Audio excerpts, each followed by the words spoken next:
So topical back with another video. I'm Strange Wayne. Today I have a ranking list for the Mad Max villains and the Mad Max saga, because Furiosa does have Mad Max in it. Kind of.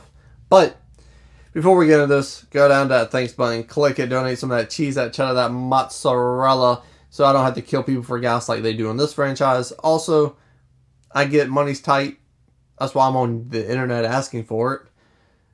So, if you don't want to do that, subscribe. It's free and it helps out the channel a lot as well. If you do either of those two things, then I appreciate that. I appreciate that. Let's get down to brass tacks. At my number 8, I got Master Blaster. Master Blaster is corny. I was just going to be simple with it. It's corny to me. You have a mentally challenged person who is strong as hell, and a small person. Jesus, this movie's not PG. Not PG. PC. This movie's not PC. And he's the brains. Intellect, bronze, and brains come together, and you get Master Blaster. That shit's corny as fuck. Is it good that he almost killed Mad Max? Yes, but he died from a whistle, which makes sense, but also anticlimactic, and the other half of Master Blaster becomes a good guy. So, villain-wise, not very good. That's fair. At my number 7 spot, we got Auntie and Titty. Great villain. She's a ruler. She's a tyrant. She runs shit. She's smart. She's different from anything we've seen in the Mad Max universe, which I appreciate that. But you have Mad Max dead to rights. You laugh, say a line, and turn around and drive the other way. So what was the point of me watching this fucking movie if you're not going to kill Mad Max? It don't make no motherfucking sense. So as a villain, I think that totally disqualifies her. Left a bad taste in my mouth. I'm sure it would be very hard for Tina Turner to leave a bad taste in my mouth, but she did in this instance. Number 7, we got Immortan Joe's son. We'll talk about him later, but Immortan Joe's son, Erectus.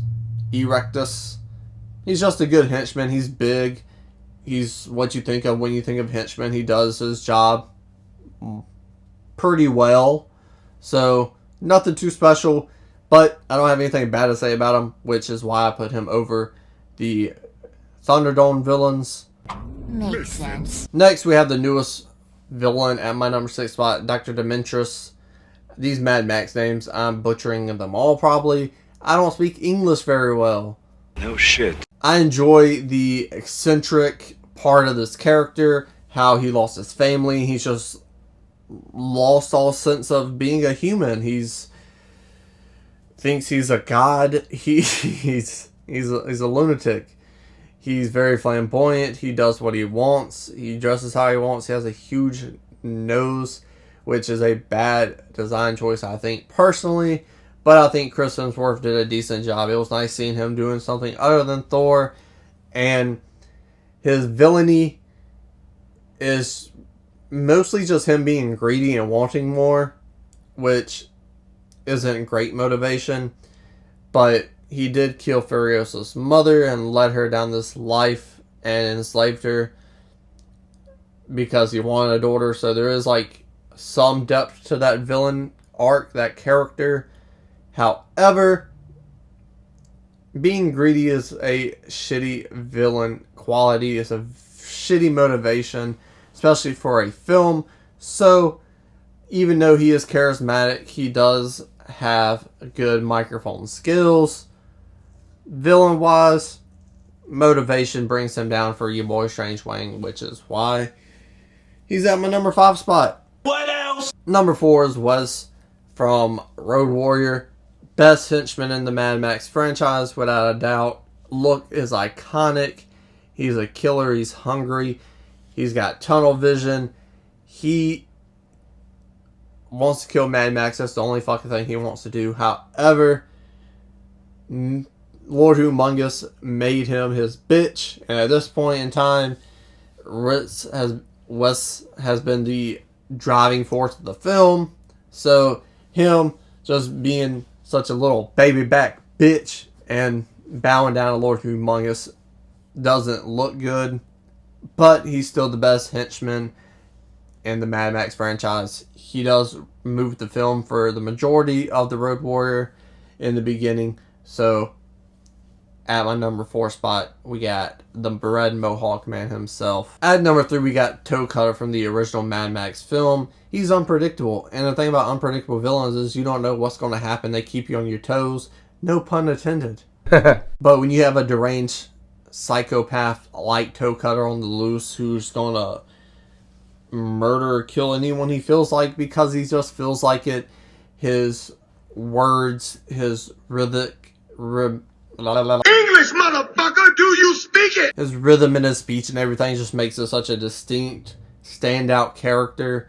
And the acting process and the choices he made does make this character stand out because you are in a gang of people very similar to you. So, perfect antagonist for the Mad Max universe. It started off when the world was still kind of normal. You had people like Toe Cutter who pushed the envelope and did heinous things, which got, I'm assuming they're in Australia, to be the wasteland we see in later Mad Max films. Well spoken, sir. Number 2, we got Lord Humongous. What a iconic look, phenomenal name. And again, him making Rez his bitch just shows how powerful and how respected and feared Lord Humongous really is. So that really boosts him up. It does knock Wes a little bit, but it boosts Lord Humongous up a lot. And that's what you want with a sequel. Just as a character alone, you always want bigger and badder. And Lord Humongous is that. He's bigger, he's scarier, he's a bad mamma jamma, and he's respected. I would love to see a prequel, little short film on YouTube of what was he like before the wasteland happened. What did he do? He's such a weird looking character. He's missing a lot of hair. He's got the hockey mask, basically wearing nothing else, but it's an iconic look. Badass villain. Again, building up to it for that final thing made a fun antagonist for Mad Max to face and put you on the edges of your seat as well because of how great a villain he is. You, at times, didn't feel like Mad Max could get past this one because Mel Gibson is just a human at the end of the day. And Lord Humongous is maybe something more. He looks like a fucking mutant. But he may not be a mutant, but he is a great villain, which is why he's number 2 on my Mad Max villain rankings. Number 1, we have Morton Joe. He is also in Furiosa. He's in Fury Road. He just runs the fucking wasteland. He's successful. He's has this godlikeness to his people. He runs. I think I said he runs shit already. But he's old as shit and he's still kicking ass. He has the most depth in his character, as we see in Fury Road. Not really as much in Furiosa because he's not really a bad guy in Furiosa, which probably should deduct points. But when you look at what he does and like how many crimes he fucking commits, it's insane.